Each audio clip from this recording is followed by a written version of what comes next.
Hello, thank you for the invite to come here.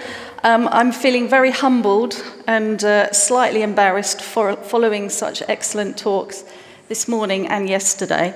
But hopefully, what I'm going to share with you will be interesting and hopefully inspiring. And I'll get on because I'm going to get the minute warning.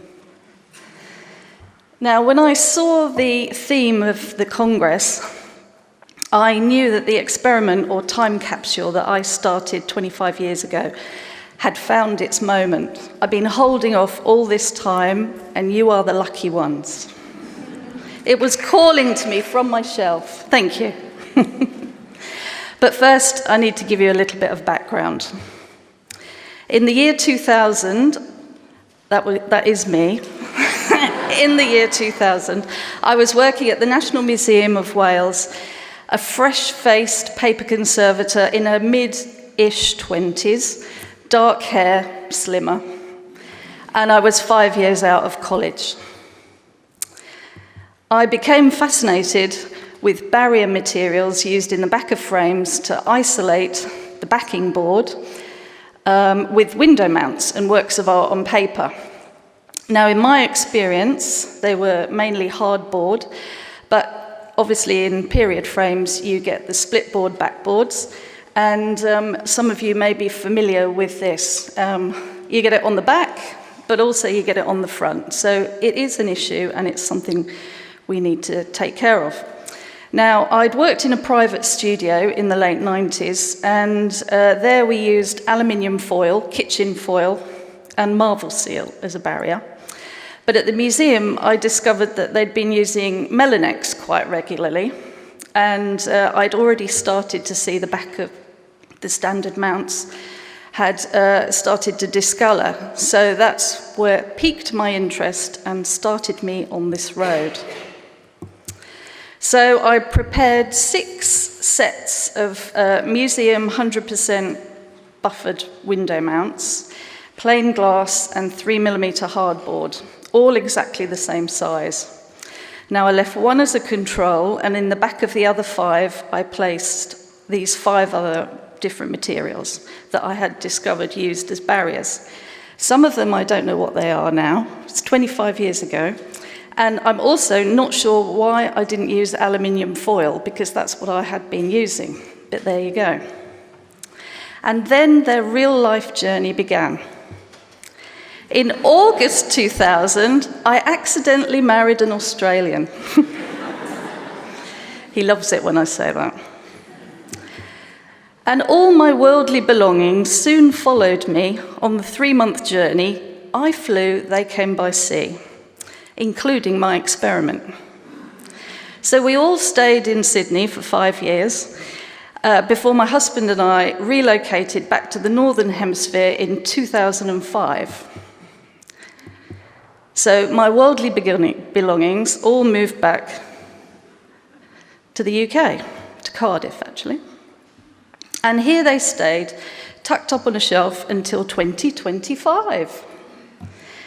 So I'm sure you're all wondering what I discovered on opening them up, or maybe not, I don't know.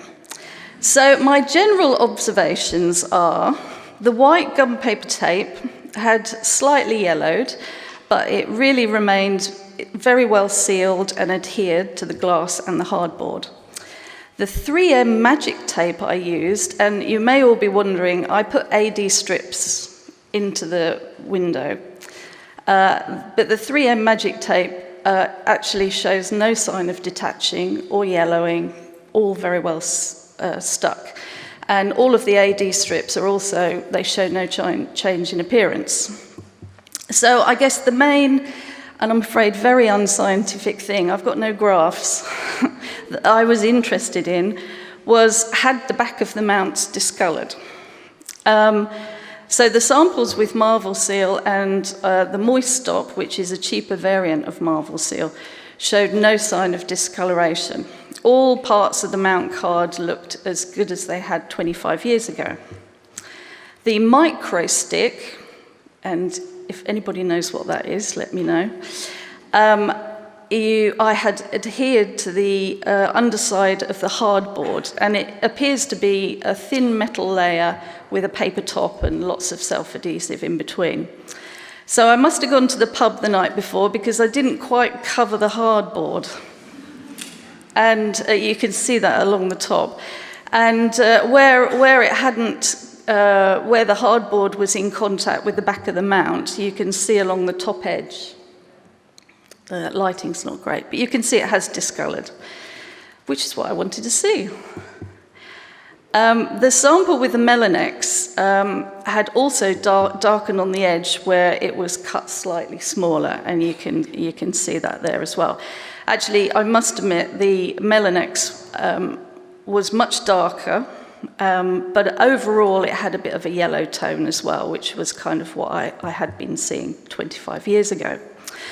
Now, Polyart is a synthetic paper made of high-density polyethylene, and it's coated with a clay coating, and this definitely fared the worst. I think it was a long time ago, but I have a feeling the reason I chose this was because I'd been in discussions with an art framer in London. And there's a lesson in itself: don't trust art framers. Always get your items framed by a conservator.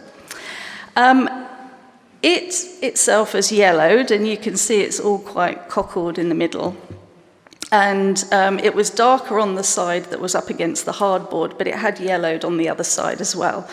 And it was slightly it looked kind of foxed in the middle. So I'd rule that one out completely. And as you'd expect, the control was very dark. And it was very much darker than any of the others. You can see just about on the lower right, that's the control compared to all the others. So conclusions, 1 minute, I've nearly finished. Although I didn't really discover anything groundbreaking, I think with this real life experiment, I have firmed up what I suspected. I always use a barrier when I'm refitting in historical frames, and I do still prefer either foil or Marvelseal. In new frames, I actually might avoid using hardboard, but it is nice to use split boards if I can on historic frames. But I sometimes, on new frames, I might use hardboard or Coricor, and I obviously use a barrier. But what I wanted to share most today is that being curious is a great attribute to have as a conservator, whatever your specialism. And I know we've got lots of students in here today as well. I'm still curious, and thank you, younger Emily, for being curious as well, because I wouldn't be here. But if you're curious, start your own experiment and see where it takes you.